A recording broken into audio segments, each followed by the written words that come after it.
Yeah, I mean, I think it's ultimately like a marketing and a funding problem. This is just like a business challenge, I think, at some point.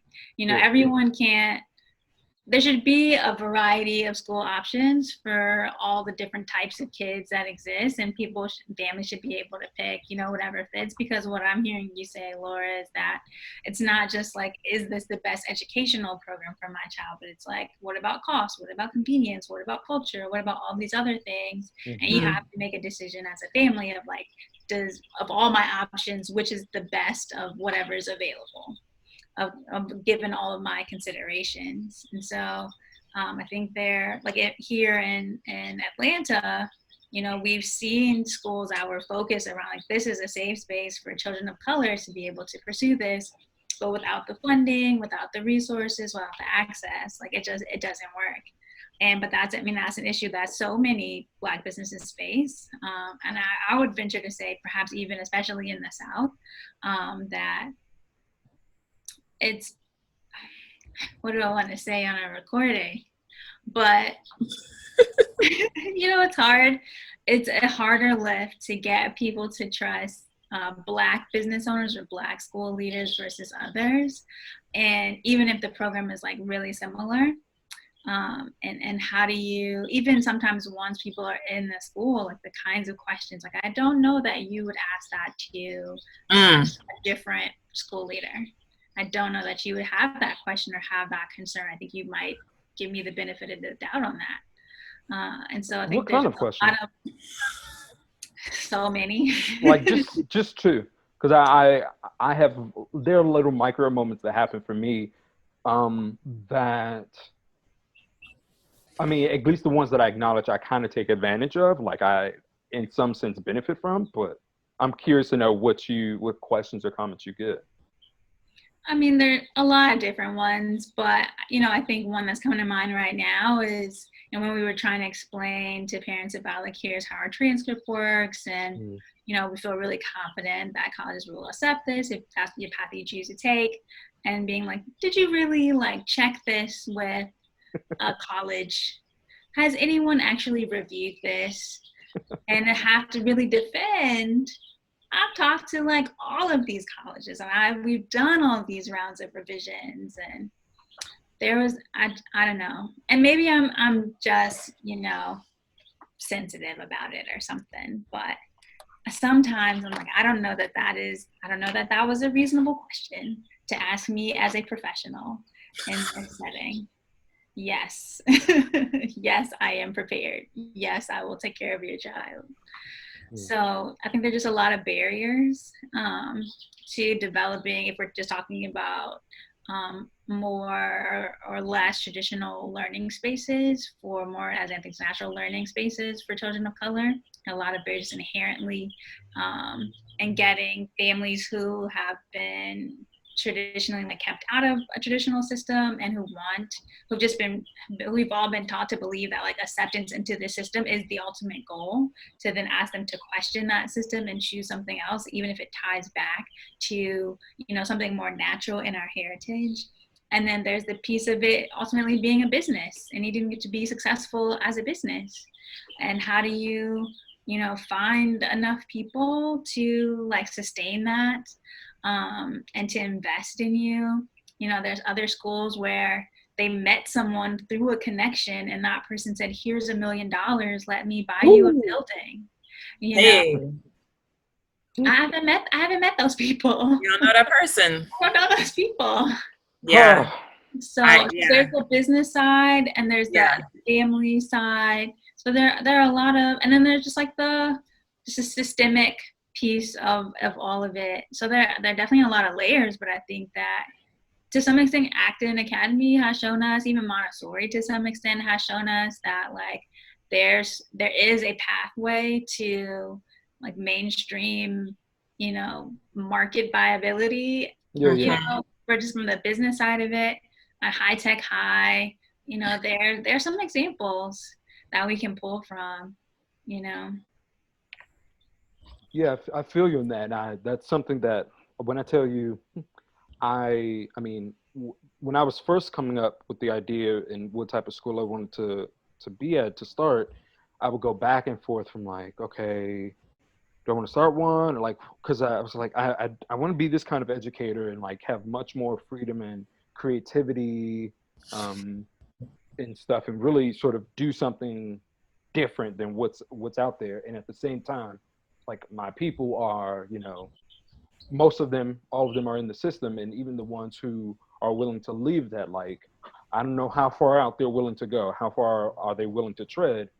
And so for the longest time, I would just go back and forth, trying to figure out like, I think I'm going to do this, but then no, but the people are there, so let me go. Just so at one point in time, I was actually going through the interview process and was about to work at a well-known charter chain, and it just like the things that they wanted me to do in order to be with my people, with children of color, was just like I mean, I couldn't do it. It was just like soul breaking kind of stuff for me.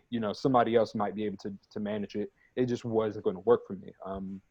Not just from like a cultural and like point and like dealing with sort of this assimilation and stuff, but also just like as an educator, it's like, oh, that's not the type of person that I am. That's not the type of person that I want to be. That's not the type of educator I want to be. Some of the sort of behavior management tips and things that they do, I was like, I'm not for that. And that was just like sort of I'll say the easier route into being in traditional formal education. The other route like could have happened, but even then, like I have educator friends or people who were in education, and like all of them have left the classroom for some of the same kind of reasons that I'm pretty sure is like, oh, I don't want to do any of that. So it's odd. It's like, how do I, work where the children of color are, but also balance it with like doing and being the kind of educator that I want to be, and have the sort of creativity that I need to have. And that's a continuous like challenge and difficulty. So even at Heartwood, where we we put in like an effort to like be diverse and have conversations and talk about social justice and have conversations with the board and diversify on that level, it's still like a lot of effort just to get the little bit that we have.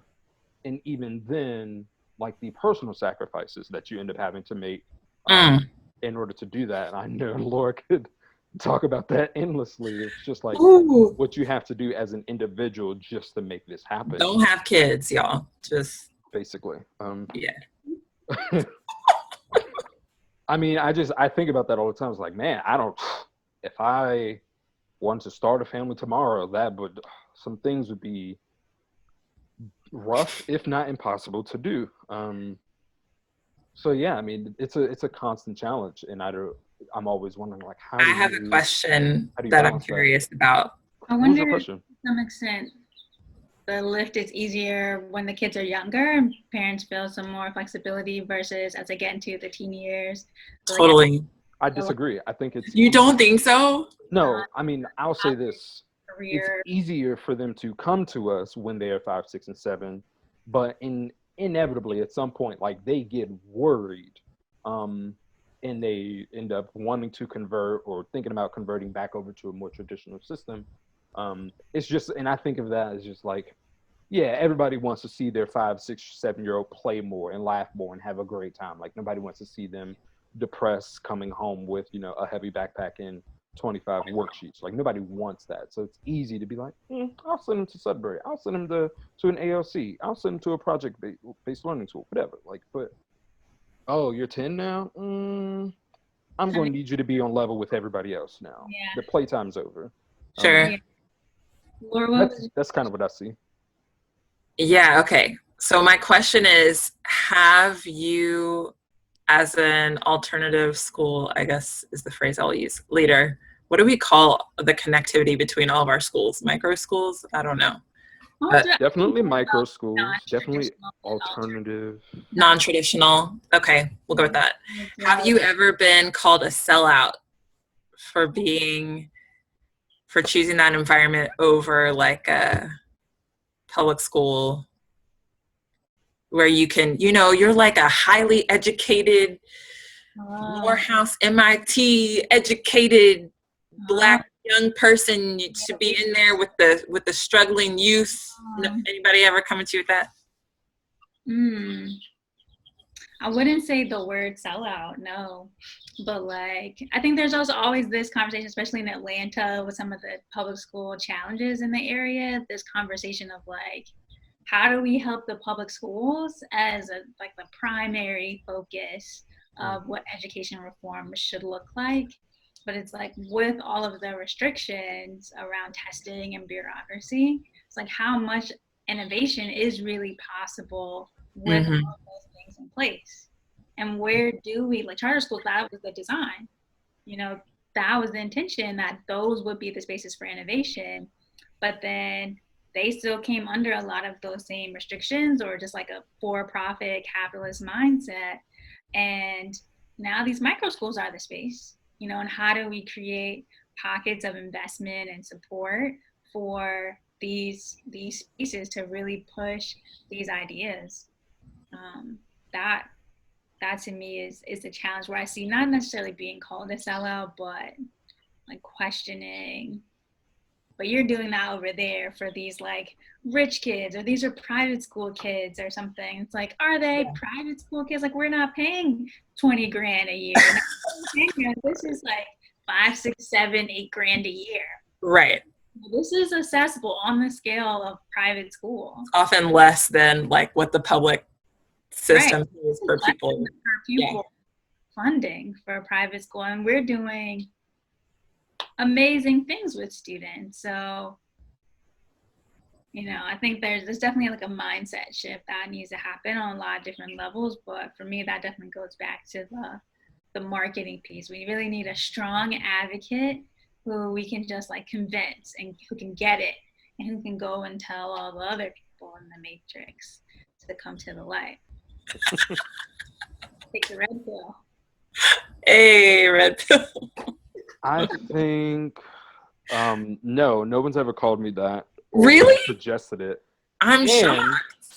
And no one would be able to. Like, it just wouldn't, it literally couldn't happen. Like, obviously somebody could say it, but they would be wrong, or like to me that kind of comment is like, oh, you're obviously ignorant. You actually have no idea what you're talking about. Because I can point out in all the ways in which I could go to that popular charter school and teach there. And for me, from where I'm sitting, that person actually is the sellout because of all the things embedded in that situation. So maybe it's a matter of like semantics and how you define sellout. But from where I'm sitting, I'm not the sellout.